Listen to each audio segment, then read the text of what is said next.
Olá!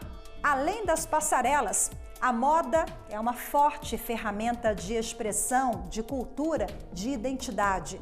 Ela está presente em quase todas as artes. No cinema, por exemplo, na literatura não é diferente não. A partir dos tecidos, da modelagem, dos bordados, um autor consegue dar significado a uma época, criar personagens, um conceito para a obra literária. A relação entre essas duas áreas é tão produtiva que a matéria-prima das duas é a mesma, a criação e a narrativa. Para falar sobre moda e literatura, o programa Iluminuras de hoje recebe a estilista Fernanda Diffusi. Ela criou uma coleção de roupas baseada na obra de um escritor brasiliense. A poesia sempre está na minha roupa, porque poesia para mim é amor, é informação. Também recebo no programa o doutor em literatura Lemuel Gandara. Ele fez um estudo sobre a moda do século XIX a partir dos romances da escritora Jane Austen. O leitor, ele vai à roupa na literatura com o arquivo que ele tem do que ele viu no mundo. Escrever literatura é tramar ideias, é tramar cultura, é também tramar tempos históricos. Moda é uma estratégia para a criação ficcional. E para falar sobre a sintonia entre essas duas formas de linguagem, eu recebo no primeiro bloco do programa o roteirista, cineasta, escritor, ilustrador, doutor em literatura, Lemuel Gandara. Seja bem-vindo, muito obrigada. Eu que agradeço pela oportunidade de falar sobre essas duas artes, num momento tão especial para elas no Brasil. Bom, quando a gente fala em moda, algumas pessoas associam à futilidade, né, que moda não é tão importante assim, mas ela tem tudo a ver com a literatura, com o cinema. Eu queria que você falasse sobre a relação entre essas áreas.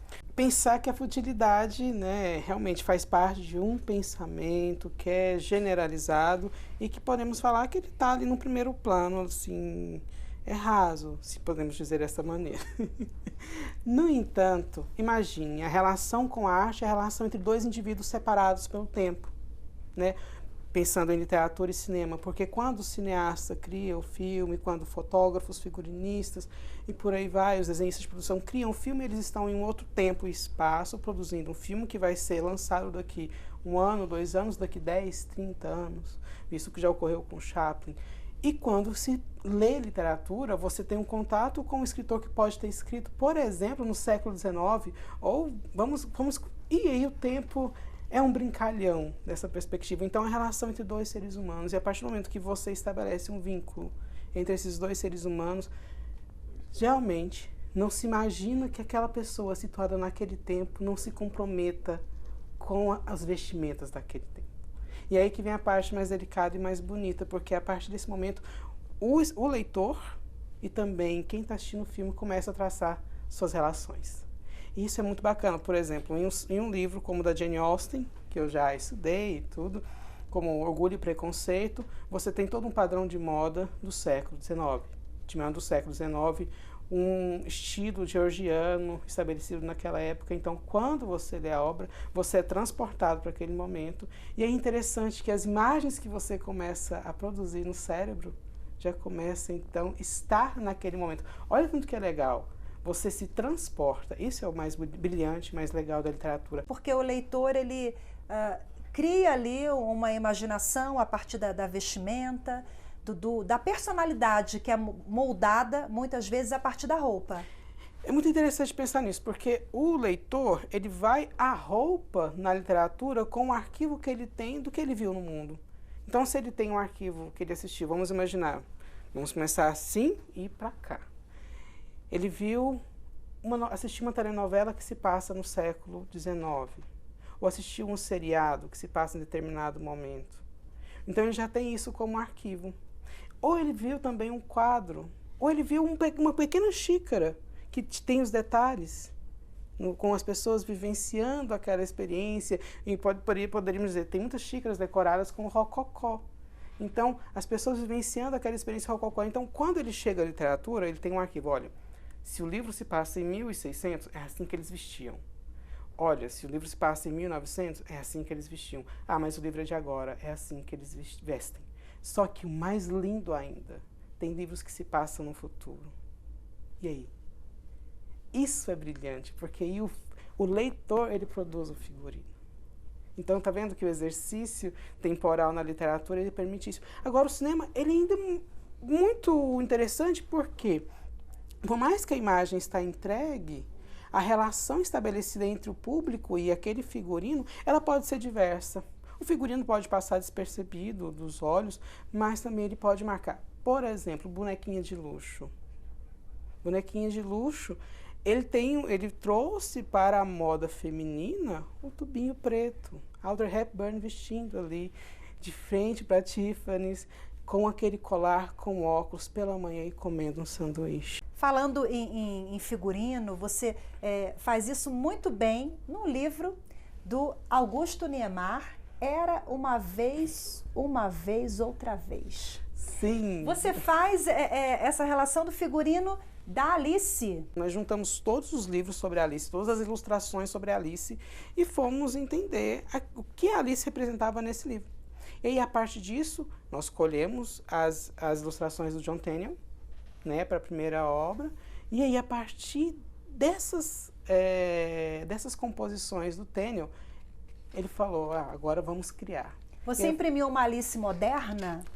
Eu imprimi uma Alice. Qual foi a sua linha? A minha Alice, ela é brasileira. A minha Alice, ela é negra. A minha Alice, ela também é ruiva.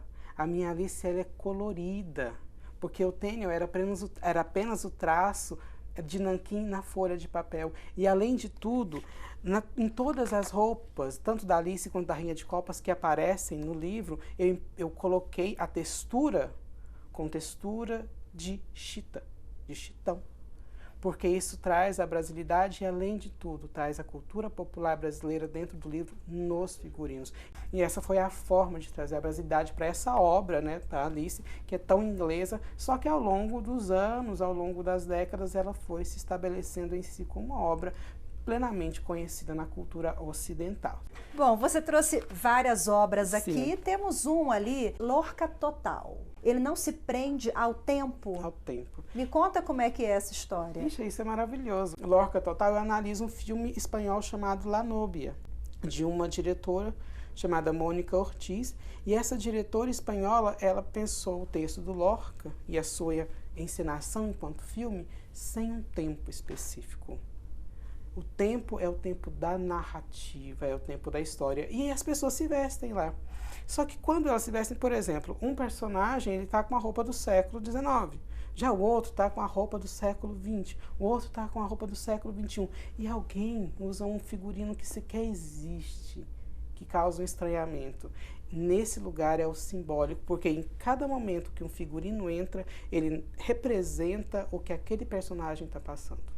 É a cor que representa um vermelho que representa um sangue para falar da morte, para falar do ódio, da vingança. É um branco que representa uma esperança. O figurino traduz sentimentos, histórias. E quais são os autores que você destaca que fazem isso muito bem, além da Jane Austen, porque você fez um trabalho sobre a moda inglesa do século XIX a partir dos livros dela? Sim, o Machado de Assis faz isso muito bem, né, em Dom Casmurro, só que ele também faz muito bem em Memórias Póstumas de Brás Cubas. Na pesquisa científica que eu trabalho, que o Augusto trabalha, nós chamamos isso de tradução coletiva. É quando um coletivo pega e imprime um figurino, por exemplo, no cinema. Mas voltando aos autores, olha, o Machado de Assis, em Memórias Póstumas de Brás Cubas, é incrível. O Paulo Lins, contemporaneamente, em Cidade de Deus, ele faz isso eximiamente. Agora, se nós formos recuar mais ainda ao Shakespeare, as peças de Shakespeare, ele sempre nos possibilita encontrar aquele figurino elisabetano, mas também traduzir para o momento os textos. E é interessante ler os textos de Shakespeare tanto no seu interior, você o contato no silêncio, mas em algum momento também ler em voz alta, porque quando você começa a ler em voz alta, você também se comporta como os personagens. Isso é genial. Você também fez um trabalho, seu mestrado, né, sobre a moda inglesa do século XIX a partir dos livros dela e da Jane Austen. Esse é um trabalho que ele participou no meu mestrado, mas é um trabalho assim que eu apresentei em vários lugares. Durante o mestrado eu fiz e no doutorado eu concluí. E aí eu fui para a Inglaterra apresentar o trabalho por lá, né? Eu fui apresentar em Londres. O trabalho, ele é baseado também no filme, no documentário Helena, de Sim. Petra Costa. E me conta um pouquinho sobre quais os elementos que tem nessa obra. Que Olha, tudo surgiu também do Shakespeare. Sim. Isso me deixa muito feliz, porque Helena, imagina, o filme foi lançado em 2013, 2014, nos festivais, rodou os festivais, e logo depois ele foi tendo um silêncio. Só que quando eu assisti o filme pela primeira vez, eu falei, esse filme, ele tem algo novo. Essa diretora, a Petra Costa, ela chegou em uma forma poética de se fazer documentário. Imagine, é um documentário memorialista, e é um documentário memorialista que acessa fluxo de consciência. É um documentário memorialista que acessa o fluxo de consciência somado à literatura shakespeariana, e ela tenta encenar isso para o público.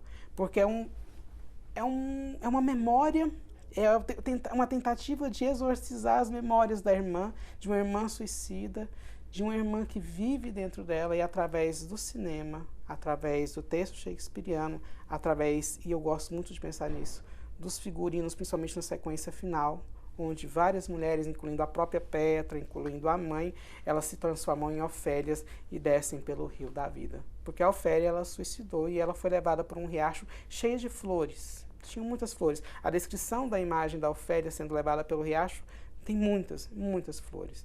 E no filme, essas flores foram imprimidas nos vestidos. Então, as estampas dos vestidos são estampas florais. É um vestido simples, e essas flores, quando elas estão na água, elas boiam, parece até real.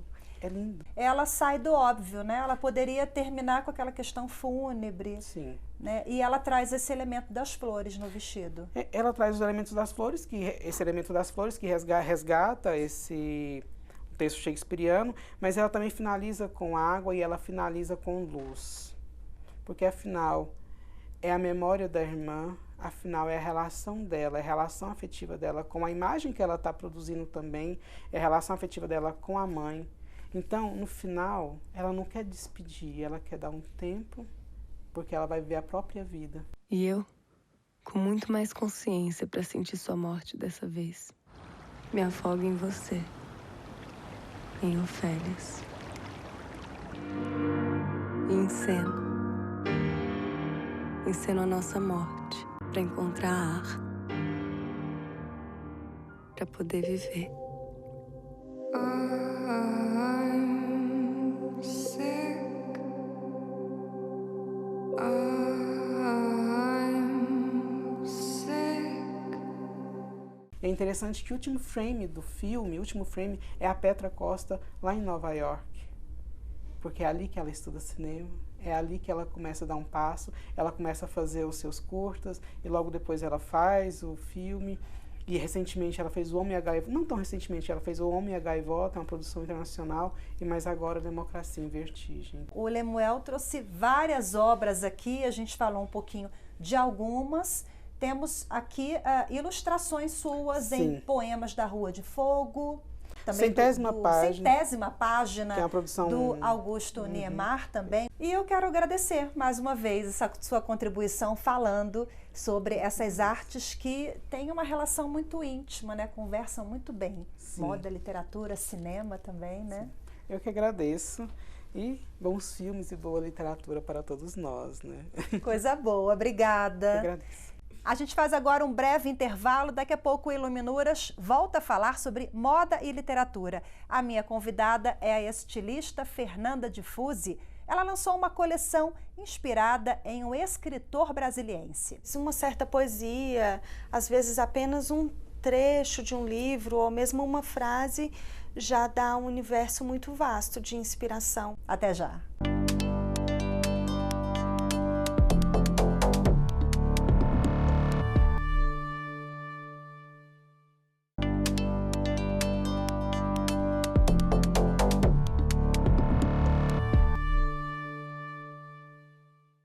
No programa de hoje, a pauta é moda e literatura, para falar sobre a união entre o universo literário e as passarelas A minha convidada neste segundo bloco é a estilista Fernanda Diffusi. Muito obrigada pela presença. Obrigada a você, Rafaela, pelo convite.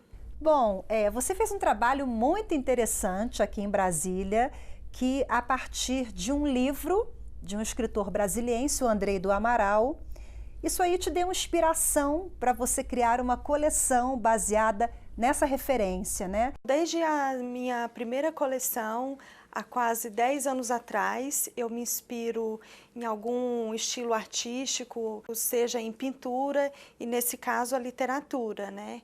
Então, essa inspiração veio através de um convite que eu tive dos organizadores de um projeto chamado Vestindo Cultura, e eles convidaram alguns estilistas de Brasília e apresentaram algumas obras literárias de escritores brasilienses, e entre elas a do Andrei do Amaral, que era um livro onde ele ensinava técnicas de como escrever um livro. O livro se chama Mercado Editorial.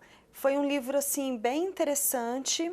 Eu me senti muito honrada em pegar esse livro porque ele me mostrou bastante um mundo muito curioso, muito criativo de como escrever uma obra literária. Então, ele despertou bastante a minha curiosidade para pesquisar ainda mais a fundo na trajetória, na história de como surgiram os primeiros escritores, como eles imprimiam suas ideias, como eles escreviam, né, os manuscritos, depois as máquinas de datilografavam seus livros.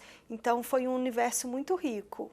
E de que forma isso aparece na sua coleção? Quais os elementos que você usou de textura, né, de tecidos, de cores? As referências do livro e principalmente as minhas referências de pesquisa da parte histórica de escrever livros me levou a informações, por exemplo, que eu achei até um tanto quanto curiosas, principalmente no que leva ao universo feminino, que é a minha área, que eu faço roupa para as mulheres. Então eu fui ver como eram as escritoras, né, no passado, e infelizmente muitas delas tinham que se esconder atrás de autores fictícios que na realidade não eram elas, e elas criavam algum pseudônimo para colocar no nome do livro, quando na verdade eram elas que escreviam, mas não podia colocar o nome de uma mulher, porque aí talvez ele não ganhava credibilidade no mercado. Um absurdo, a gente está falando da última década, né? Imagine isso então em séculos passados, né? Em séculos atrás, era muito pior. Então, em cima disso, eu criei roupas mais inspiradas no universo masculino, com cores mais neutras, mais sóbrias, um preto, um branco, um marfim inspirado na própria cor do papel, amarelado, envelhecido, e formas também mais rígidas, mais masculinizadas mesmo, com nem tanto decote, nem tanta sensualidade assim, mas com uma pegada feminina sempre, mas mais disfarçada. Quais são as suas referências, além do livro Mercado Editorial? O que você leu? O que te ajudou também a compor? Algo que eu sempre leio, Cora Coralina, não apenas livros, romances inteiros, inspiram vários estilistas de forma geral, mas uma certa poesia, às vezes apenas um trecho de um livro ou mesmo uma frase já dá um universo muito vasto de inspiração para nós criadores de forma geral. Quem faz isso muito bem é o Ronaldo Fraga. O Ronaldo Fraga está falando dessas referências, né, da literatura na coleção. A moda consegue dar essa significação, identidade ao personagem. A roupa, ela traduz isso também. Ela traduz a identidade, ela traduz os valores, enfim, ela tem esse poder também? Ela tem, sem sombra de dúvidas. Num primeiro momento ela traz muito consigo a identidade do seu criador, e no segundo momento a identidade também daquela pessoa que está adquirindo aquela roupa. Então ela traz isso nas formas que tem aquela roupa, na escolha de um tecido, na escolha das cores. e principalmente também no conceito que está todo por trás da criação daquela roupa. É uma roupa que ela é inspirada em algum estilo artístico, na literatura, no caso, certamente vai atrair uma mulher que gosta de cultura, viagem, uma mulher inteligente, contemporânea especialmente. Então, a roupa diz tudo sobre a pessoa, sem sombra de dúvidas. E a sua marca, ela busca justamente isso, né? O próprio nome Diffuse, ele vem de uma origem do Esperanto, né, que é um idioma criado por um francês, onde ele busca, através desse idioma que ele criou, levar cultura, a amizade para as pessoas. E a palavra diffuse significa difusão, que é você ampliar as ideias, os conceitos, disseminar tudo à sua volta. O mercado, às vezes, tenta até te levar para uma zona mais comercial, de seguir tendências e tudo mais, mas eu prefiro me manter firme aos meus conceitos e no que eu acredito ser o que traz mais amor para mim e para as minhas clientes. Fernando, o projeto Vestindo Cultura, ele foi idealizado por escritores, intelectuais aqui de Brasília. E como é que foi a aceitação? Foi essa proposta, né? Vários estilistas, artistas imprimiram essa união de arte, cultura, literatura. Isso. A aceitação foi, assim, de imediato, super bem sucedida. Todos os estilistas amaram a ideia, até porque nós, criadores, assim, amamos nos inspirar na arte, especialmente nos livros. Então, assim, foi um sucesso. Fernanda, eu vou pedir licença para você agora, porque nós temos um quadro chamado Minuto Literário. E hoje o meu convidado é o doutor em literatura, Roberto Medina. Ele falou sobre essa relação muito produtiva entre moda e literatura. Vamos ouvir. Moda e literatura são duas linguagens que se encontram, ambas na construção de sentidos. Se pensarmos a palavra texto, texto também vem junto com a ideia de tecido. Escrever literatura é tramar ideias, é tramar cultura, é também tramar tempos históricos. A moda, ela evolui, não é? Geralmente nós pensamos com a grande referência mode, que é francesa, e ao mesmo tempo, se pensarmos na literatura, vários escritores, vários filósofos sempre inseriram elementos caracterizadores da moda justamente nas suas personagens para dar a marcação do status social.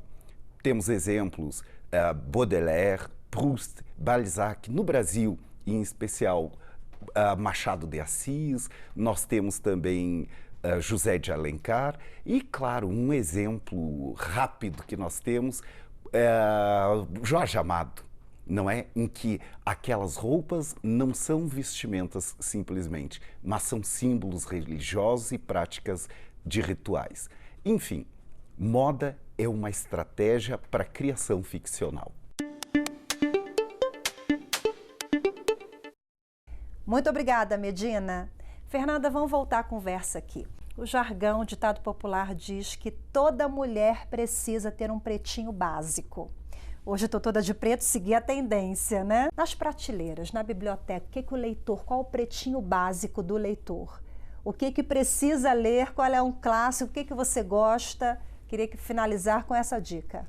Cora Coralina, principalmente assim, nesse momento onde está tão em alta falar a mulher está se descobrindo mais, eu acho que é um ótimo momento para a gente descobrir um pouco mais sobre a história de Cora Coralina, ler as poesias dela, experimentar os doces dela. Eu acho que a moda, a literatura, a gastronomia, a música, tudo está ligado uma coisa na outra, não tem como separar assim. Eu gosto muito de poesias, eu acho que alegra a vida, né, das pessoas e também dá uma intriga, também faz a pessoa pensar um pouquinho, se colocar ali por trás das palavras. A poesia está na tua roupa também? A gente está falando de poesia.